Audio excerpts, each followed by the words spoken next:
আপনারা দেখেন কিভাবে করতে হয়।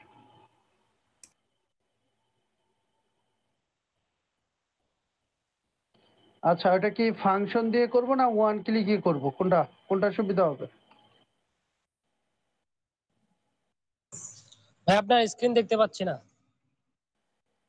স্ক্রিন? আচ্ছা, আমার কন্টিনিউ দিতে হবে স্ক্রিন। আচ্ছা, ওকে, দেখা যায়।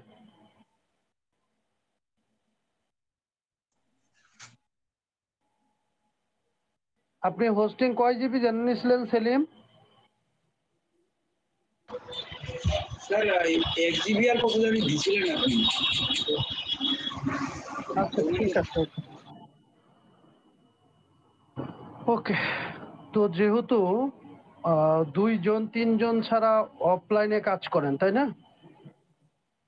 তো আমি কোড দিয়েই দেখাই।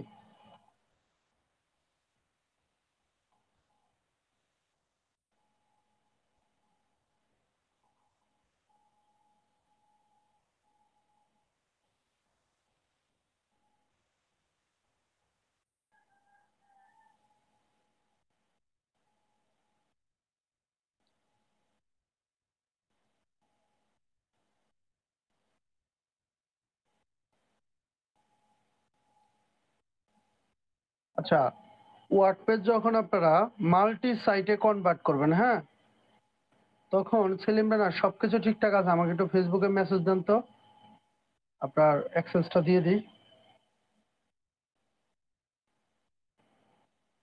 আচ্ছা, আমি ওয়ার্ডপ্রেসটা আগে ইনস্টল করে নিই। হ্যাঁ, স্বাভাবিকভাবে আমরা ওয়ার্ডপ্রেস যেভাবে ইনস্টল করি, আমরা ওয়ার্ডপ্রেসটা ইনস্টল করে নিচ্ছি।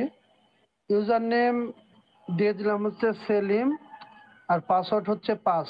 ওকে, ইনস্টল দিয়ে দিলাম।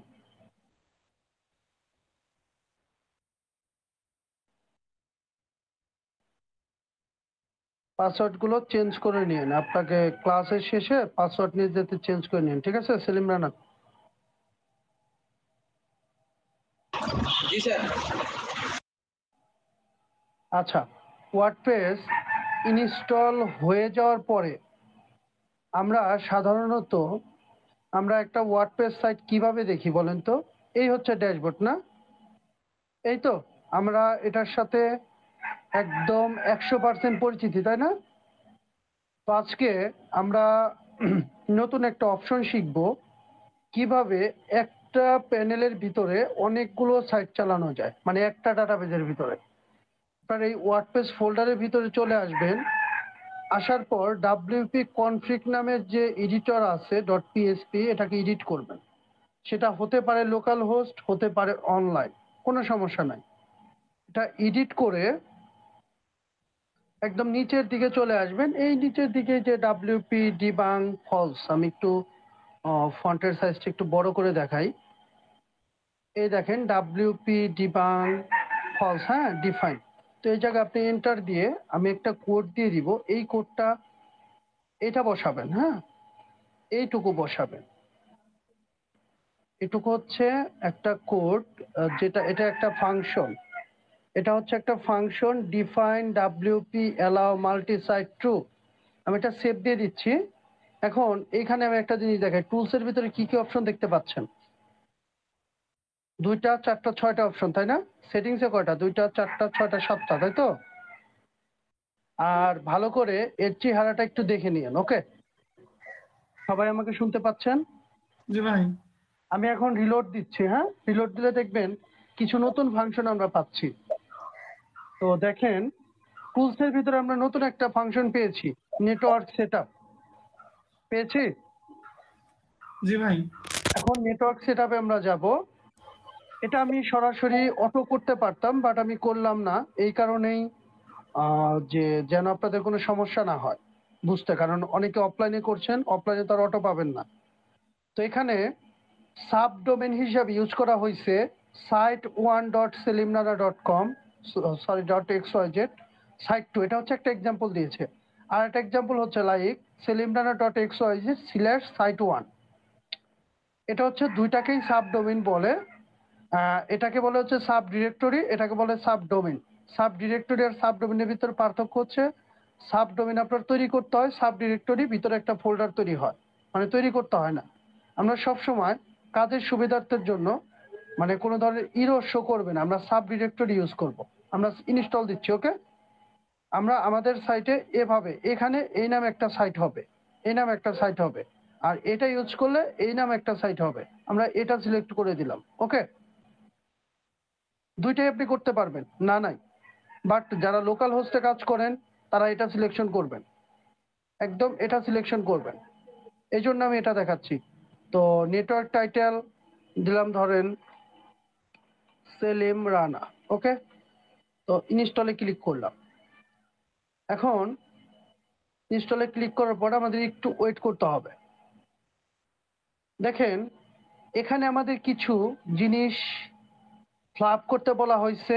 একটা হচ্ছে ডাব্লিউপি কনফিগ ফাইলের ভিতরে আমাদের এই জিনিসগুলো কপি করে বসাতে হবে। আমরা এটা কপি করে নেই, আর আমাদের ডাব্লিউপি কনফিগ, এই যে এখানে দেখেন ডাব্লিউপি কনফিগটাকে এডিট করেছিলাম, এটার নিচে আমরা ওটা বসাই দিই, এই যে বসিয়ে দিয়েছি।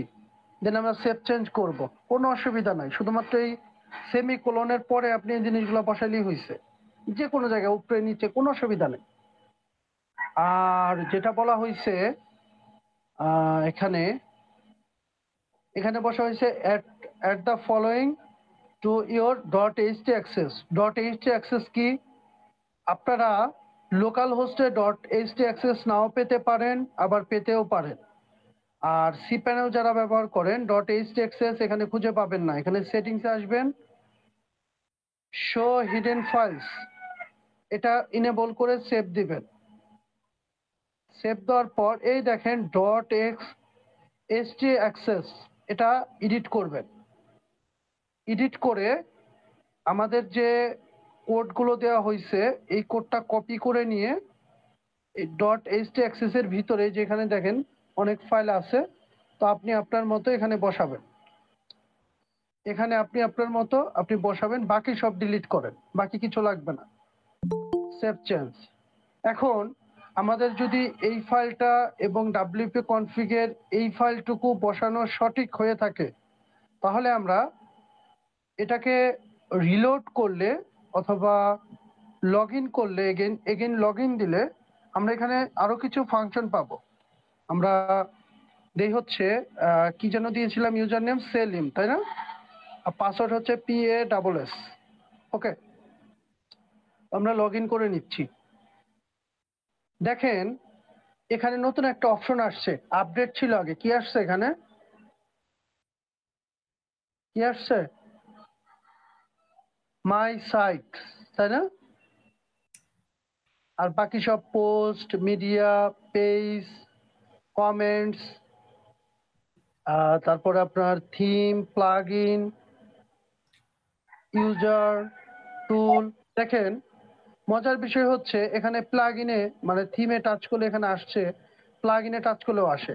তো প্লাগ ইনে যাওয়ার পরে আপনি অ্যাক্টিভ করতে পারবেন, সবই করতে পারবেন। এখন দেখাই যে এই যে আমি এই কাজটুকু করলাম এর জন্য আমার বেনিফিটটা কি হয়েছে।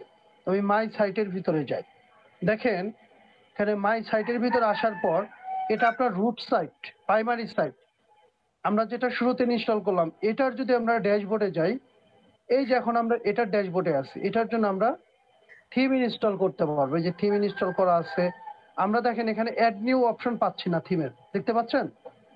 আছে অ্যাড নিউ অপশন? না ভাই। বা আরো বাকি যে 3-4টা থিম ইনস্টল ছিল সেগুলো আছে? না। নাই। প্লাগ ইনের ভিতরে যাই, দেখেন অ্যাড নিউ অপশন নাই, অ্যাড নিউ নামে কোনো অপশন আছে? না ভাই। নাই। এটা আমাদের করতে হবে, আমাদের সরাসরি আসতে হবে হচ্ছে হোমে। হোমে আসার পর আসতে হবে হচ্ছে, এটা একটু সিস্টেমটা আমি বোঝাই দিই। মানে আপনি হচ্ছে মাল্টি সাইটে কনভার্ট করলে, মানে আপনি যখন সরাসরি selimrana.xyz অথবা লোকাল হোস্ট /wp admin এখানে আসবেন, তখন আপনি সরাসরি 1000 খানেক থিম ইনস্টল করতে পারেন, কোনো অসুবিধা নাই, ঠিক আছে? থিম এসে ইনস্টল করতে পারবেন। দাঁড়ান আমি বিষয়টা বুঝাই দিই ভালো করে। এই যেখানে দেখেন মাই সাইটের ভিতর আছে কি, আপনি আছেন এখন মাই ব্লগে, আপনি আসবেন হচ্ছে নেটওয়ার্ক অ্যাডমিন এরিয়ায়, ড্যাশবোর্ডে। এই যে দেখেন এখানে আপনি এখন কি দেখতে পাচ্ছেন বলেন তো? Home, updates network, sites, users, themes, plugins. এই যে এইখানে এসে আপনার প্রথমে থিম অথবা প্লাগইন অথবা ইউজার তৈরি করতে হবে। যেমন থিম, ইনস্টল থিম। দেখেন এখন অপশন পাইছেন অ্যাড নিউ। ধরেন আমি একটা থিম ইনস্টল করব। ধরেন আমরা যেহেতু আগে ব্যবহার করতাম কি অ্যাস্ট্রা, তাই না? এটা তো এটা ধরেন আমি ইনস্টল করে নিলাম, এটা ইনস্টল করে নিলাম। তারপর হচ্ছে আমরা অ্যাড নিউ এ গিয়ে আমরা প্লাগইন ইনস্টল করে নিচ্ছি। ধরেন আমরা কিছু প্লাগইন ইনস্টল করে নিই, ক্লাসিক এডিটর ইনস্টল করছি। ওকে, দেখেন এখানে আমার থিম একটা ইনস্টল হচ্ছে, তাই না? ইনস্টল হলে কিভাবে কি কাজ করা যায় এগুলো আমি একটু বোঝাই দিই। এটা একদম নতুন জিনিস। আচ্ছা, ইনস্টল ফেইল কেন? বুঝতে গেলে তেমন আসার কথাই না।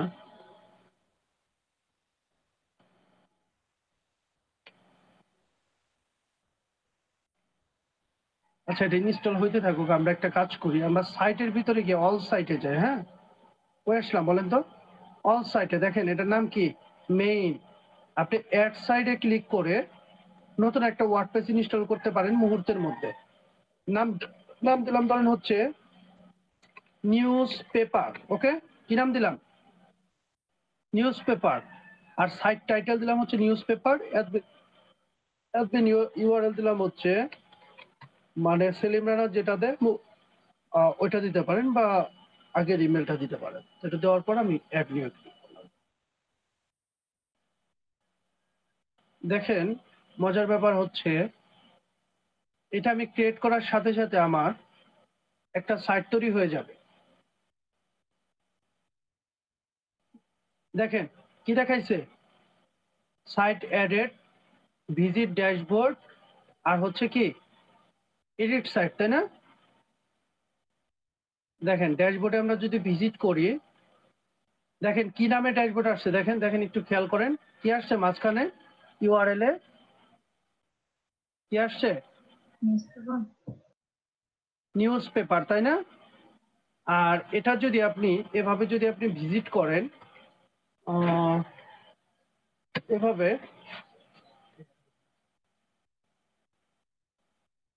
এভাবে যদি আপনি ভিজিট করেন, দেখেন আপনার এই নামে একটা ওয়ার্ডপ্রেস তৈরি হয়ে গেছে। ওয়ার্ডপ্রেস ইনস্টল করছি আমরা কয়বার? একবার, রাইট? জি ভাই, একবার। আচ্ছা, আমি আরো একটা সাইট তৈরি করি। ধরেন আমরা আরো একটা ওয়েবসাইট তৈরি করবো। আমরা চলে যাব হচ্ছে নেটওয়ার্ক অ্যাডমিনে। নেটওয়ার্ক অ্যাডমিন থেকে মাই সাইটস, নেটওয়ার্ক অ্যাডমিন, সাইটস, এখানে যাব অ্যাড নিউ সাইট। সাইটের নাম দিলাম হচ্ছে কি ধরেন উ কমার্স। হ্যাঁ, লিখলাম উ।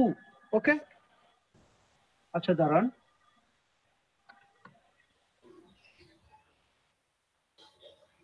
ধরেন ই কমার্স না দিয়ে আমরা দিই হচ্ছে ই কমার্স। ওকে, কি দিলাম সাইটের নাম? E commerce demo 1। এটা কপি করে এখানেও দিলাম e commerce space demo 1। Admin email আগে যেটা ছিল আমি ওটাই দিই, আপনি নতুন দিতে পারেন। ওকে, অ্যাড সাইট। আচ্ছা, এখন দেখি এই যে একটা সাইট তৈরি করলাম, এটা আমাদের কি করতে হতো? আগে আগে যেভাবে শিখেছি ওয়ার্ডপ্রেসটা আবার ইনস্টল করতে হতো, রাইট? জি ভাই। এই নামে একটা আমাদের সি প্যানেলে ফোল্ডার বানাইতে হইতো অথবা এইচসি ডক্সে ফোল্ডার বানানোর পর আমরা ইনস্টল করতে পারতাম, তাই না? তো দেখেন এই দেখছেন ই কমার্স ডেমো 1 নামে একটা সাইট হয়ে গেছে। এটা যদি আপনি ভিউ করেন কি আসছে? দেখেন কি আসছে? এটা আসছে, তাই না? জি এখন আমরা আরেকটু দেখব, সেটা হচ্ছে ধরেন আমরা তো নেটওয়ার্ক অ্যাডমিন ড্যাশবোর্ডে যাওয়া ছাড়া আমরা কি থিমস প্লাগইনস ইনস্টল করতে পারবো না, রাইট? তাই না? আমরা এখন একটা থিম ইনস্টল করব, সেটা হচ্ছে উডমার্ক। ওকে, কি ইনস্টল করব? উডমার্ট, ওকে।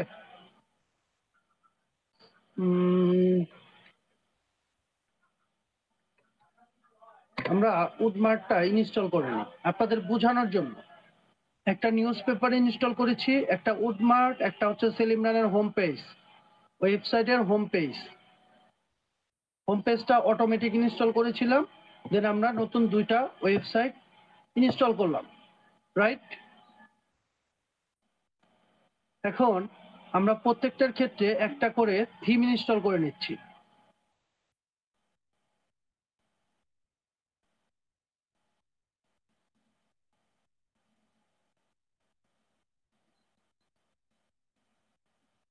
আচ্ছা, এই ফাংশনগুলো বুঝেন নাই কে কে একটু বলবেন? ভাই ক্লাসে কি ভিডিও হচ্ছে? অবশ্যই ভিডিও হচ্ছে, তাহলে তো আবার নক করতেন যে ভাই বুঝি নাই, জি এই জন্য বললাম। তো স্টেপ গুলা বুঝতে কারো অসুবিধা হচ্ছে? যেহেতু নতুন একটা ফাংশন ওয়ার্ডপ্রেসের ভিতরে দেখাইলাম, এটা খুবই উপকারী একটা ফাংশন, যেটা আপনারা আসলে গুগল টুগল ঘাটলে ওরকম করে জানতেনও না যে এই নামে কোনো ফাংশন আছে, বা একটা দিয়ে হাজার হাজার সাইট তৈরি করা সম্ভব। কেউ জানতেন? আপনাদের মধ্যে অনেকে ওয়ার্ডপ্রেস নিয়ে রিসার্চও করেন। না ভাই, আমার তো মনে হয় যে উডমার্টের যে যতগুলো এই ওরা টেমপ্লেট করছে, এটা মনে হয় এই সিস্টেমে করছে। ওটা তো টেমপ্লেট, এটা হচ্ছে আপনার ফুল ওয়েবসাইটের একটা ফাংশন। হ্যাঁ, ওই তো যখন আমরা মেডিকেলে ক্লিক করতেছি তখন মেডিকেলের পুরো দৃশ্যটা আসতেছে। যখন আমরা এটার সিস্টেমটা কেমন, ধরেন আমি আপনাদের আগে যখন কাজ করছি দেখা গেছে একটার সাথে আরেকটা মানে আবল তাবল হয়ে গেছে না, যখন আমি আমার সাইটে দেখাইলাম কাজগুলা, জি, যে এক এক থিমের সাথে আরেক থিমের মানে ঝামেলা লাগিয়ে গেছে। এভাবে আপনি কাজ করলে 100টা ওয়েবসাইট বানাইতে পারেন, কিন্তু কারোর সাথে কারো ঝামেলা লাগবে না, এটা 100% শিওর। কারণ কারো প্যানেলে গিয়ে কারোটা ইনস্টলই করতে পারবেন না, মানে যার যার প্যানেলই হবে আলাদা, এক কথা। কিন্তু ভাই এখানে আমার একটা প্রশ্ন ছিল, পিএসপি মাই অ্যাডমিনে কোন ডাটাবেস তৈরি হচ্ছে? আচ্ছা দেখবেন পিএসপি ম্যাথবিলে কিভাবে ডাটাবেস তৈরি হয়, দাঁড়ান দেখাই। একটা ডাটাবেসই তৈরি হয়েছে, ওইটার ভিতরে সাব ডাটাবেস তৈরি হচ্ছে, দেখাই দিচ্ছি। ও মাই গড, বুঝতে পারছি যে 3টা সাইট হইলো, তাহলে তো 3টা ডাটাবেস হওয়ার কথা নাকি? তা তো অবশ্যই। আবার যদি একটার ভিতরে থাকে তাহলে তো অনেক ভারী হয়ে যাবে। এই জন্য এই যে দেখেন দেখেন এই হচ্ছে একটা ডাটাবেস, আর ডাটাবেসের ভিতরে কিছুই দেখলে বুঝবেন না, প্রত্যেকটার ভিতরে কিছুই দেখলে বুঝবেন না। ডাটাবেস কিচ্ছু বুঝবেন না, তা তো ঠিক। দেখেন কিছুই বুঝবেন না। কোনটার জন্য কোনটা ডাটাবেস তৈরি হয়েছে সেটা আমরা আইডেন্টিফাই করব কিভাবে? যেখানে অপশন গুলা তৈরি হচ্ছে, যেমন এই একটা অপশন, এই যে সেলিম রানা নিউজ পেপার, তারপর এই আর একটা অপশন, এই যে এখানে দেখেন লেখা আছে, নিচের দিকে একটু খেয়াল করবেন, আমি একটু মার্ক করে বুঝাই, হ্যাঁ, তাহলে বুঝতে সুবিধা হবে। এখানে আমরা ডাটাবেসের ফুল প্রিভিউটা দেখতে পাচ্ছি, এখানে একটু খেয়াল করেন, হ্যাঁ সবাই।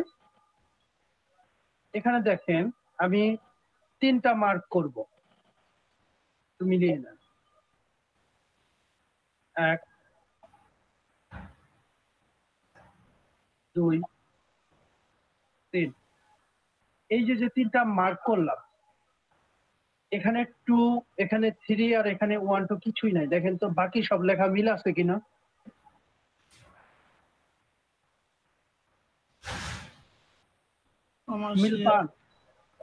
কমার্শিয়াল কমেন্টস, হ্যাঁ ভাই আছে, মিল আছে, মানে 2 আর 3 এ মিল আছে। নিচেরটা একেও মিল আছে, কিন্তু একের ভিতরে এক্সট্রা কিছু ফাংশন আছে, যেটা হচ্ছে ইউজার, তারপর হচ্ছে সাইট মেটা, এগুলো হচ্ছে হলো রুট ফাংশন, যেটা ওই যে আপনি নতুন ফাংশন গুলা পাইছেন, ওই ফাংশনের কাজগুলো এখানে আছে। আর 2 3-এ তো ওই ফাংশন গুলো দরকার হচ্ছে না, তাই ওখানে নাই, এটাই পার্থক্য। আপনি যেটা পাচ্ছেন কমেন্টস মেটা, যেটা হচ্ছে এইটা, এটা, তারপরে পাচ্ছেন হচ্ছে কমেন্ট, তারপরে পাচ্ছেন হচ্ছে লিঙ্ক, অপশন, পোস্ট মেটা, পোস্ট, তারপরে হচ্ছে হলো এটা, আর কি আছে, এটা আছে, আর আছে হচ্ছে এইটা, আর আছে হচ্ছে এইটা।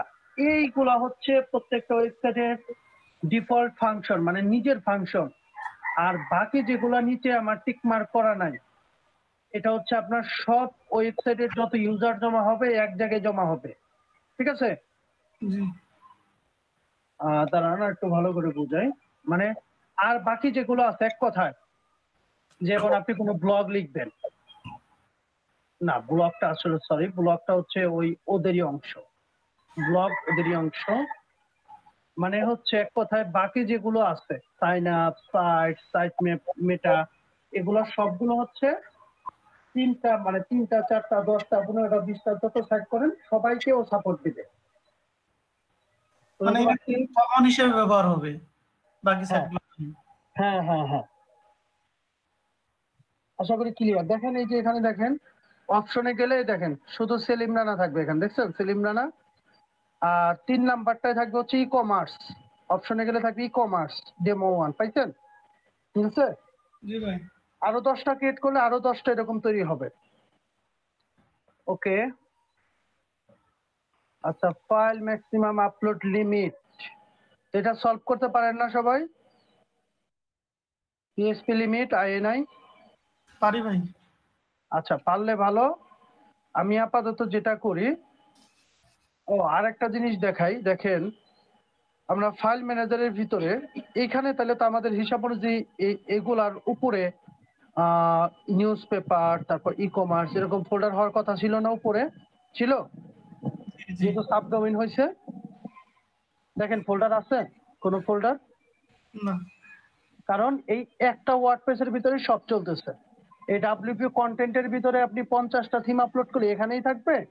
এই যে এক্সট্রা ইনস্টল হয়েছে, এখন আমি কি বলে উডমার্ট ইনস্টল দিব, উডমার্টটা ম্যানুয়ালি উডমার্ট ইনস্টল, ওই যে যখন ওই যে পিএসপি আইএনআই বা এগুলো বাড়াইতে বলে, আপনি চাইলে নাও বাড়াইতে পারেন। এইভাবে জিপ ফাইল আপলোড করে আনজিপ করে নেবেন, আনজিপ করে নিয়ে জিপ ফাইলটা ডিলিট করে দিবেন। ঠিক আছে, দেখেন এখানে কিন্তু নাই, রিলোড দিলে আসবে, কারণ আনজিপ হওয়ার পরে ওটা থাকে না। ধরেন দিলাম, তারপর কি হতে পারে, আচ্ছা যাই হোক থাকুক। এখন আমরা একটু দেখবো তো এখানে কি অবস্থা। ইনস্টল থিম, দেখেন ইনস্টল থিমে যাওয়ার পর আগে দেখাইতো অ্যাক্টিভেট, এখন কি দেখায়? নেটওয়ার্ক ডিসেবল, নেটওয়ার্ক ইনেবল না? জি আমি ভাই। সবগুলা নেটওয়ার্ক ডিসেবল করে দিচ্ছি। নেটওয়ার্ক ইনেবল ডিসেবল মানে কি? আপনার যতগুলো ওয়েবসাইট আছে সবগুলো অ্যাক্টিভ হবে, সবগুলোর ভিতরে থাকবে। দেখেন সাইটের ভিতরে গিয়ে আমি যদি ড্যাশবোর্ডে যাই, আমি যদি ই কমার্সের ড্যাশবোর্ডে যাই, এখানে ই কমার্সের ড্যাশবোর্ড, এখানে অ্যাপিয়ারেন্স থেকে থিমস, দেখেন থিমস আছে একটা বাই ডিফল্ট, ঠিক আছে? এখানে কিন্তু কোনো থিম নাই। তাহলে আপনার কি করতে হবে? প্রথমে আপনার এই উডমার্টটা নেটওয়ার্ক ইনেবল করতে হবে। আশা করি এখন আসবে এখানে, এই দেখেন আসছে। আপনি এখানে নিউ অ্যাক্টিভেট করতে পারবেন না, কিন্তু আপনি এখন আপনার এই ই কমার্স ডেমোর ভিতরে যদি শুধু ই কমার্সটা অ্যাক্টিভেট করেন কোনো অসুবিধা নেই, আপনি চালাইতে পারবেন। যেমন ধরেন আমি এটা অ্যাক্টিভেট করে নিচ্ছি, এটা আমি অ্যাক্টিভেট করে নিচ্ছি। অ্যাক্টিভেট হওয়ার পর আমাকে ওরা ওয়ার্নিং দিল কিছু প্লাগইন ইনস্টল করতে। দেখেন আমি এইখানে আছি, প্লাগইন গুলো আমি এখানে ইনস্টল করে নিব। প্লাগইন গুলো আমি এখানে ইনস্টল ঠিকই করে নিচ্ছি, বাট আমার এইখানে দেখেন প্লাগইনের ভিতরে, মানে যেটা নেটওয়ার্ক, আচ্ছা ঢুকবে না এখন, ইনস্টলটা হয়নি। 7টা প্লাগইন ইনস্টল হওয়ার পরে দেখবেন ওইখানে সবগুলা প্লাগইন আছে, কিন্তু বাকি যে সাইটগুলো আছে না, যেগুলো হচ্ছে নিউজ পেপার, সরাসরি সেলিম রানা আছে না, আরো 2টা সাইট, জি সেখানে যাই দেখবেন প্লাগইন কোনো ইনস্টল করা নাই, মানে separate separate plugin install. Separate, একদম সেপারেট করা, কোনো কিছু নাই। এতে আপনার সুবিধা হইলো কি বলেন তো? সময় বাঁচলো, পরিশ্রম বাঁচলো। সময় বাঁচলো, মেগাবাইট বাঁচলো, শুধুমাত্র ডাটাবেসটা ভারী হবে। ধরেন একটা ডাটাবেস হয়তো 10 মেগাবাইট, তখন 10টা সেটের ডাটাবেস হয়ে যাবে 150 মেগাবাইট বা 100 মেগাবাইট। মানে এইটাই বিপদ, ঠিক আছে? তাছাড়া এভাবে আপনি, আমি 10টা 20টা রিকমেন্ড করি না, এভাবে আপনি 5টা 6টা করে করতে পারেন, 5টা 6টা করে রেডি করতে পারেন সাইট আপনার সুবিধার জন্য। কিন্তু ভাই এভাবে কি কাস্টমারকে আমরা দিতে পারবো? বুঝি নাই। এভাবে কি কাস্টমারকে আমরা দিতে পারবো? কাস্টমার এভাবে নিয়ে কি করবে? ওটা আপনার ব্যক্তিগত কাজের জন্য। কাস্টমারের লাগে অনেক সময়, যেমন তার মাল্টিপল সাইট লাগে। যেমন লাগে হচ্ছে ধরেন এটা ইংলিশ ভার্সন আর এটা বাংলা ভার্সন, আপনি লিখে দিলেন এখানে বিএন নামে একটা ফাইল বানাইলেন, জি বিএন, ওটার ভিতরে ওই ভার্সনটা কপি করে এনে বিএন মানে বাংলা ভার্সনে সেট করে দিলেন। বুঝতে পারছি? জি জি। বাট কাস্টমার তো এগুলো বুঝে না, আর কাস্টমার চাইও না। আচ্ছা, বিপদ একটা তৈরি করলাম। যতক্ষণ ই-কমার্স ইনস্টল না হবে ততক্ষণ আর সাইট চলবেই না। ক্লিক করে বিপদে বললাম। আচ্ছা, হইতে থাকুক ইনস্টল। তো বুঝেন নাই কে? না ভাই বুঝছি।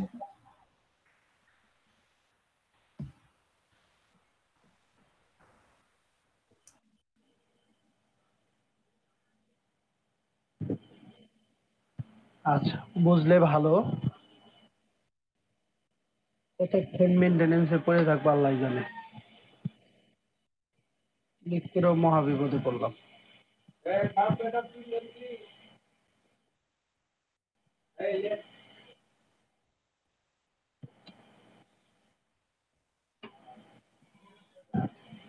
দাঁড়ান দেখি প্লাগ ইনে কি অবস্থা, ইয়াটা ইনস্টল হয়েছে কিনা।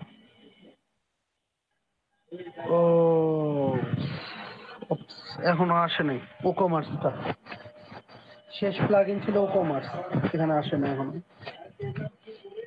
অপেক্ষা না করে আমি একটা কাজ করি, সেটা হচ্ছে হলো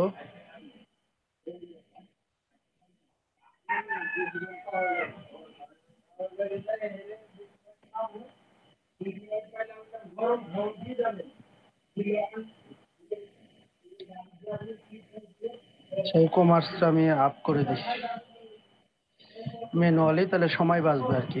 আপলোড করা বুঝছেন তো না আপনারা? ম্যানুয়াল আপলোড করা নিয়ে কারো কোনো সমস্যা অসুবিধা আছে নাকি? না ভাই।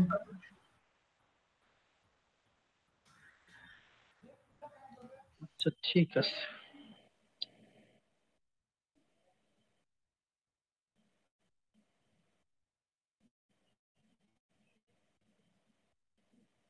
আজকে একটা অনেকদিন পর একটা বাঙালির প্রজেক্ট পাইলাম,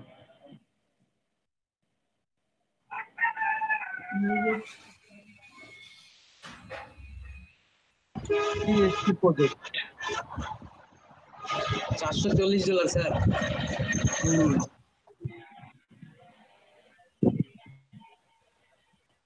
সময় নিচ্ছে 40 দিন।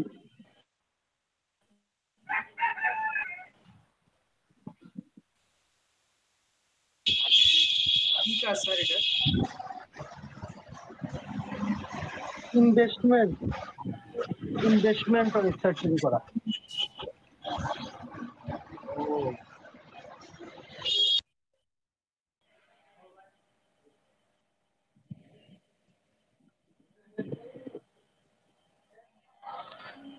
কাজ শিখেন সবাই, আশা করি ভালো কিছুই হবে।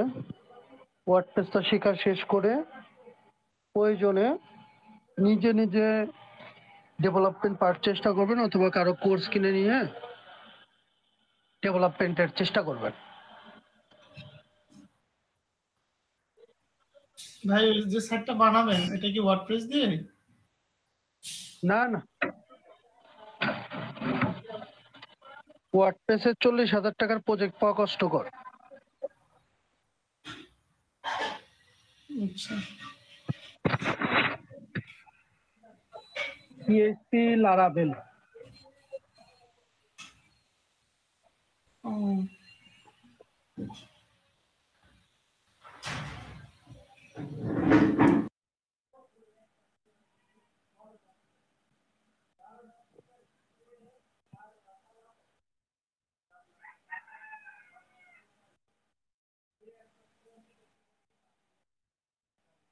এখন যদি কাজ করে আর কি।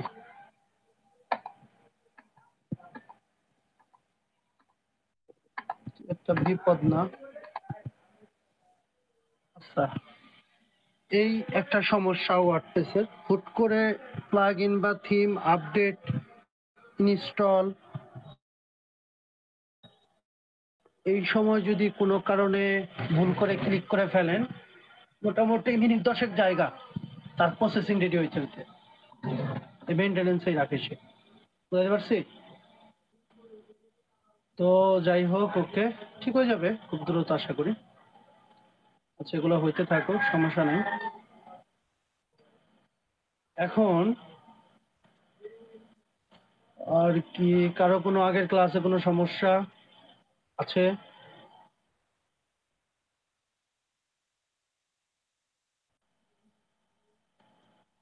আছে নাকি কারো কোনো সমস্যা?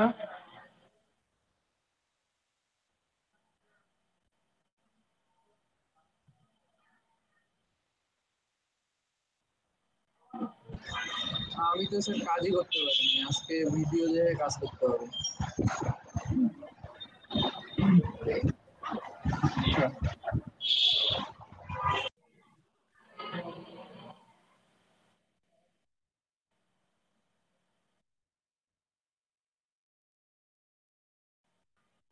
ওকে, তো বুঝলেন তো ওয়ার্ডপ্রেসে কত কিছু করা যায়, আজকে একটা ফাংশন শিখলেন। জি ভাই।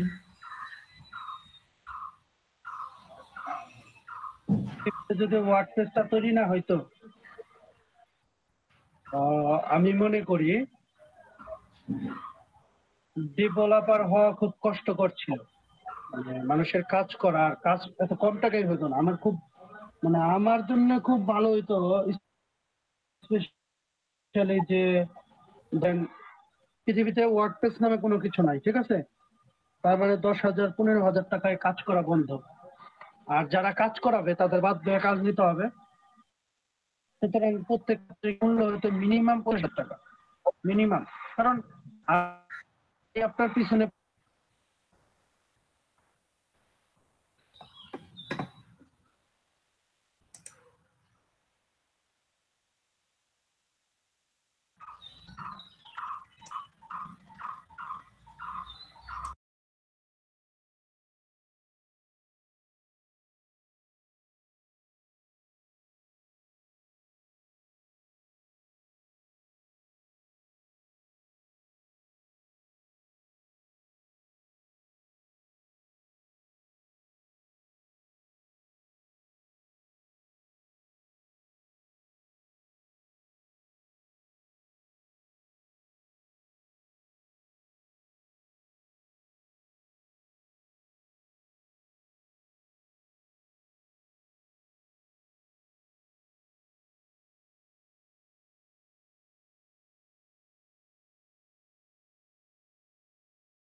আচ্ছা, আপনারা কি আছেন আমার সাথে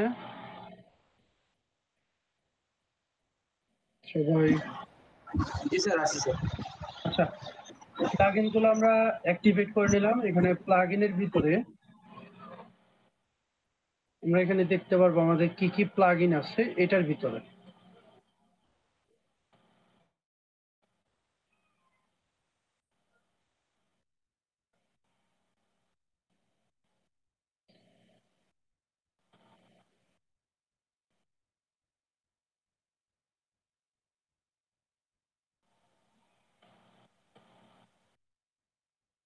এই হচ্ছে দেখেন আমার অনেকগুলো প্লাগইন আছে, তো আমার যেটা যেটা দরকার এখান থেকে আপনি সার্চ করে নিতে পারবেন, আপনি অ্যাক্টিভেট করে নেবেন।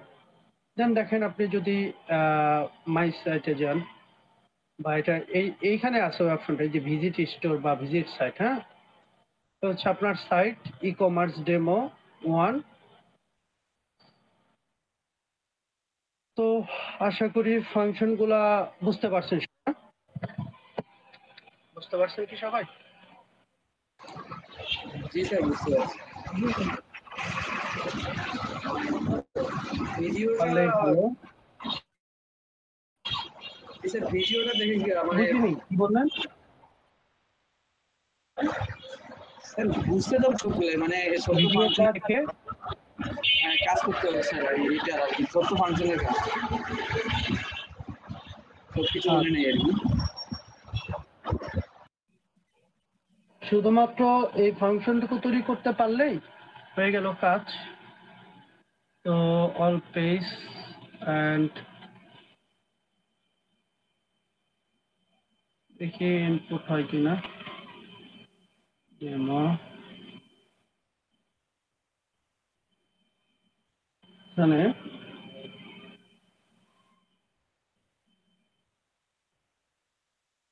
আর আরেকটা কথা, সবগুলার কিন্তু অ্যাডমিন প্যানেলের ইউজার নেম কিন্তু একই, বুঝছেন?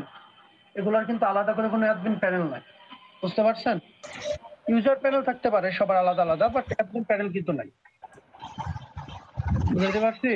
আচ্ছা, জি স্যার। সবার অ্যাডমিন প্যানেল কিন্তু একই। এখন কথা হচ্ছে তাহলে আপনারা একটু নিজেরা প্র্যাকটিস করে ফেলেন নাকি?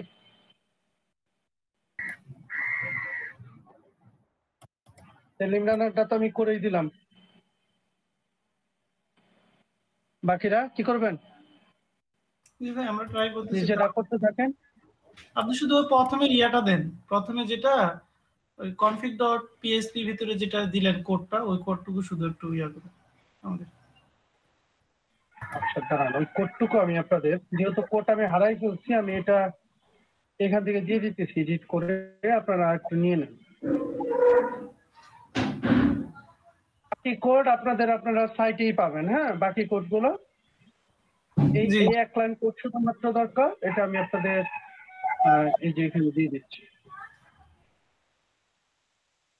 এই যে এই লাইন কোডটুকু, এটুকু বসান। আচ্ছা ওকে, ভাই। তো আপনারা করতে থাকেন, আমি ওয়েট করি। আর ভিডিওটা পজ করে দিব নাকি ভিডিও লাগবে আপলোড করে দিব? আপাতত পোস্ট করা নাকি আবার কারো মন্তব্য আছে যে ভাই ভিডিওটা দেন? স্যার আপলোড দিয়ে দেন স্যার।